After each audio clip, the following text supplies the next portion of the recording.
What is IRR? Let me explain it to you, assuming that you're a novice, you know nothing about real estate, nothing about investing. It stands for Internal Rate of Return. It is basically, from a simplistic level, the average return that you would make if you average out year 1, 2, 3, 4, 5, as many years you own this building, what did it average out to?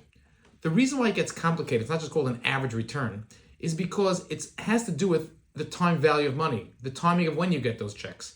So on one hand, you could say, if I earn 0% year 1 on my money, I earn 10% year 2 and 20% year 3, you would say that's an average of 10%. That is correct as far as an average. But as far as an IRR, the time value, having that 20% take 2 years to get is weighted in the wrong direction. What happens? You make it a little more complicated. You sell the building after year 3. So aside from the return you made, you bought this building for 10 million. Now they sold it for 12 million, and you got your piece from that extra 2 million in profit. How do you calculate that? And also, IRR takes us all together and calculates to compare apples to apples, what's the return you need. When you're making an investment, the first thing you want to really decide is how much of a return do I want to average over the life of my investment, which is basically, again, IRR is the actual mathematical formula that tells you that number. The second question you typically ask yourself is, can I wait until the end to get my money, or do I need the cash flow on a month by month or yearly basis?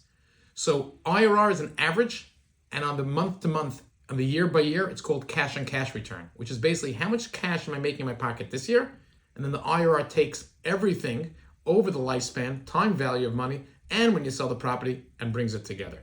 The target for most people when they make an investment is they want to get mid to high IRR in the teens, and many times in the last market they want to get into the 20s. But today most people are happy getting it into the mid to the high teens as the IRR, and that depends on, are they going to see cash flow on a yearly basis? If you did invest in a construction project, you see nothing for the first few years. But some people say, hey, if you have a cash flowing multifamily that I could receive 8 or 9% a year, am I willing to make 8% a year and then make up the difference at the end? That's where IRR comes together.